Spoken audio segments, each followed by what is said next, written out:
तुम्हें कोई स्कूल नहीं भेजे तो आपको एबीसी पढ़ना आ जाएगा? नहीं आएगा। इतनी बात तो इसको भी पता है। तो जब आप किसी ध्यान गुरु से ध्यान सीखोगे नहीं तब तक थोड़ी आ जाएगा। अब कितना जोर लगाए बच्चा स्कूल जाए बगैर सारी शिक्षा उसको आ जाए? नहीं ना। तो फिर ध्यान कैसे आ सकता है? तो कल सुबह की जो हमारी यहाँ होती है ना योग की सिटिंग, सबसे पहले आसन सीखो अच्छे से और फिर उसके बाद प्राणायाम भी बताएंगे। तो फिर आप प्राणायाम को अच्छे से सीखिए। अगर ये दो चीज आपने ठीक से सीख ली तो ध्यान की दिशा में कुछ थोड़ी सी तुम्हारी जर्नी यात्रा हो जाएगी शुरू। भाई इतना भी नहीं करोगे तो कहाँ आंख बंद करके बैठ जाओ तो मन तो डे ड्रीमिंग में चला जाता है, बल्कि ज्यादा जोर से भागता है। जो बात कभी ना सोची हो वो भी सोचता है। तो आंख बंद करने का नाम ध्यान तो नहीं है। ऐसे ही श्वास को अंदर बाहर करने का नाम भी ध्यान नहीं है।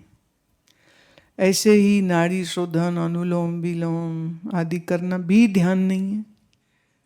लेकिन ये प्राणायाम और आसन उस दिशा में आपकी तैयारी कराते हैं जहां आपके मन में स्थिरता आने लग जाए। अगर आप ये बेसिक चीजें नहीं सीखेंगे तो कैसे होगा? दूसरा तरीका यह होता है कि आपके मन में ईश्वर भक्ति आ जाए। अगर ईश्वर भक्ति ठीक से आ जाए तो भी मन बड़ा अच्छा लग जाता है। मुझे एक संस्मरण याद आता है। 1981 में पहली बार मैं वृंदावन गई थी किन्हीं संत के साथ। तो वहाँ हमको सब मंदिर दर्शन कराने लेके गए। अब हालांकि वो संत ज्ञानी थे, वेदांती संत थे, पर तीर्थ की दृष्टि से भी हम सबको ले गए और सारे प्रमुख जो मंदिर हैं हम सबको वहाँ एक एक करके वो लेके गए। आज भी मेरे दिमाग में उसकी पूरी वीडियो रिकॉर्डिंग कहो तो है कि वहाँ एक मंदिर की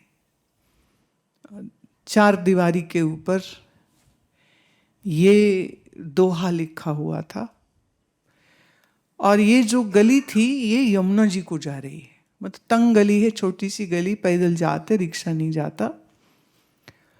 और फिर एक खुला पड़ाव सा आता है, चौक समझ लो, और वहाँ दीवार के ऊपर एक आश्रम की बाहर की दीवार थी जिस पर ये श्लोक लिखा हुआ था। बंसी बट सो बट नहीं, नंद गांव सो गांव, यमुना तट सो तट नहीं, और कृष्ण नाम सो नाम। क्या ये जो बंसी बट है, इस बंसी बट से बढ़िया कोई और संसार में बट नहीं हो सकता है। माने वन नहीं, बगीचा नहीं हो सकता है। और जैसा नंद गांव है, नंद जी का गांव जहाँ श्री कृष्ण पले, उस गांव से उत्तम और कोई गांव दुनिया में नहीं हो सकता। अभी बताओ, आज के समय में तो फिर भी थोड़ा चेंज हो गया। उस समय तो बिल्कुल कच्चे कच्चे घर, धूल मिट्टी उड़ रही, मैंने फिजिकली कोई ऐसा प्रोग्रेस या धन धान्य ऐसा कुछ नहीं दिख रहा वहाँ पर। और यमुना तट सो तट नहीं, जो यमुना जी का तट है इससे बढ़िया दुनिया में कोई तट नहीं। माने गंगा, नर्मदा, कावेरी किसी का नाम नहीं। ऑफ कोर्स वृंदावन में है तो वो वहाँ के ही तो गुण गाएंगे। और कृष्ण नाम सो नाम, कि जो कृष्ण नाम में रस है वो और किसी नाम में हो ही नहीं सकता। अब देखिए भक्ति का कमाल चमत्कार देखिए कि आप उसी वृंदावन में खड़े हो और जहाँ के लिए ये दोहा कहा जा रहा है कि जैसा ये है वन है ऐसा और कोई वन नहीं, जैसा ये तट है ऐसा कोई और तट नहीं, जैसा वृंदावन है वृंदा माने तुलसी, ये पूरा एरिया में तुलसी जी के पौधे थे सारे, तो इसलिए नाम वृंदावन। जहाँ तुलसी के ये पौधे ही पौधे थे, बोले इससे बढ़िया कोई वन नहीं हो सकता है, और कृष्ण नाम से बढ़िया कोई नाम नहीं हो सकता है। तो ये दोहा जो है हम लोग बोल के पढ़े, तो बोल बोल के पढ़ रहे हैं, और फिर ऐसा पागलपन छाया, जो तालियां बजा बजा के हमारी इस छोटी सी मंडली ने आनंद किया, जो गाया, जो नाचे, जो गाया। क्या आप खड़े वहां पर हैं जिसकी तारीफ हो रही, और आंखों के सामने यमुना भी है, यमुना का तट भी है, पीछे निधिवन है, और नंदगांव है, और वृंदा के वन में हैं, हम हैं वहां पर। ओ हो, जो मस्ती छाई, जो मस्ती छाई, खूब सब नाचे, खूब गाए।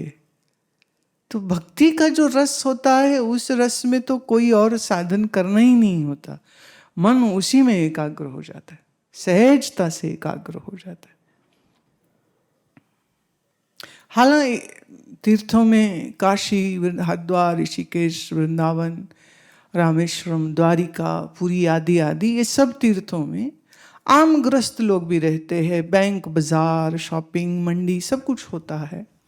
लेकिन जिसका भाव है, जिसके मन में भक्ति है, उसके लिए वो स्थान ऑर्डिनरी नहीं रह जाता, बड़ी मस्ती आती है।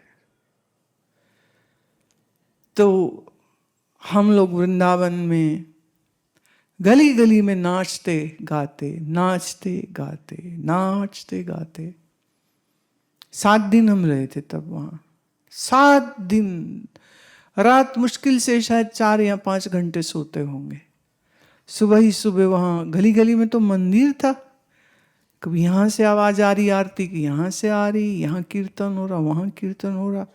तो इतना अद्भुत, इतना नशे वाला वो सब रसमयी भक्ति का स्थान लगा। तो उसके लिए कोई अब अलग से ना आसन ना प्राणायाम, मन मस्ती में, माने आंखें ही नहीं खुलती थी, इतनी मस्ती थी। तो या तो भक्ति मार्ग से आप अपने मन को एकाग्र और स्थिर करते हैं, या फिर आप योग के द्वारा करते हैं। अब भक्ति कैसे करें, ये तो है नहीं है, नहीं है ना, प्रेम है नहीं है, नहीं है, लेकिन योग कम से कम किया तो जा सकता है। मुझे याद आता है, मैं एक मंदिर में सत्संग कर रही थी, तो एक महिला के इतने मोटे मोटे आंसू आते, मैं जब सत्संग करूं तो एक दिन उससे पूछा, मैं आप तो बहुत बहुत आपको आंसू आते। कहती थी सच्ची बात बताऊं, मेरे को ना आंसू आते ही नहीं। मेरे अगल बगल सब सुन सुन के भाव विभोर हो रहे, रो रहे हैं, भावुक हो रहे, और मेरे आंसू ही नहीं आते। तो मुझे लगता था, और फिर किसी कथा में ये सुन लिया कि जो पापी होते हैं उन्हें भगवान की भक्ति सुन करके, सत्संग सुन के भी उनको भाव नहीं आता है, पापियों को भाव नहीं आता, जो पुण्यवान है उन्हें आता है। कहती तो बड़ी शर्म लगती थी कि सब तो रोते हैं, मेरे आता नहीं। तो कहती फिर ना मैं थोड़ी सी पुड़िया में लाल मिर्ची ले आती, तो जब ही एंटर करने लगूं मंदिर तो थोड़ी थोड़ी आंख में लगा लेती, और अब आंख जलेगी तो पानी आएगा। पानी आता तो थोड़ा कोशिश करती कि अब इसमें रोने की आवाज भी आ जाए। मैं इतनी क्या आफत पड़ गई तेरे को, तू ऐसा क्यों कर रही है, मत कर ऐसे। कहती थी बाकी लोग क्या सोचेंगे, मैं बाकी जाए बाढ़ में, तुमने क्या लेना देना, नहीं ये मत करो, आंखें खराब करनी तुमने, ऐसे नहीं करते, ये तो धोखा है, तो धोखा देने आती है। कहती नहीं मेरे को समझ ही नहीं लगी, बाल बुद्धि, पर फिर मैंने देखा जो लोग जिनके मन निर्मल है, जो खुले दिल से आते श्रवण करने, सरसता होती, भाव होता है, और फिर बहुत उनको रोना भी आवे। अब एक आध बार क्या हमने ऐसी महत्व दे दिया कि जो भक्ति में रस में जाएगा उसको तो आंसू आएंगे आएंगे। फिर मैंने देखा ये कि मैं यहां भजन शुरू करूं तो औरतें तो दाढ़े मार मार रोने। मैं भाई ये तो गड़बड़ हो गई, क्या हो रहा है ये? माने इतना हम प्रभावशाली बोलते हैं कि इतनी जल्दी असर हो जाता है। फिर एक दो महिला को प्यार से थोड़ा पुचकारा, अपना बनाया, पास बैठाया, और फिर मैंने कहा तुम इतने जोर से क्यों तेरा रोना आता है? कहती थी सच्ची बात बोलूं ना, कभी सास से डांट पड़ती, कभी पति से पड़ती है, कभी इससे कभी उससे, मन होता है दुखी, तो जब यहाँ ना तो अंदर सब भरा हुआ बाहर निकल आता है। मैं लो कर लो बात, तो घर को रो रही हैं। ये अब क्या है? तो कई बार भक्ति के नाम पे भी बड़े नाटक शुरू हो जाते हैं, पर भक्ति नाटक नहीं है।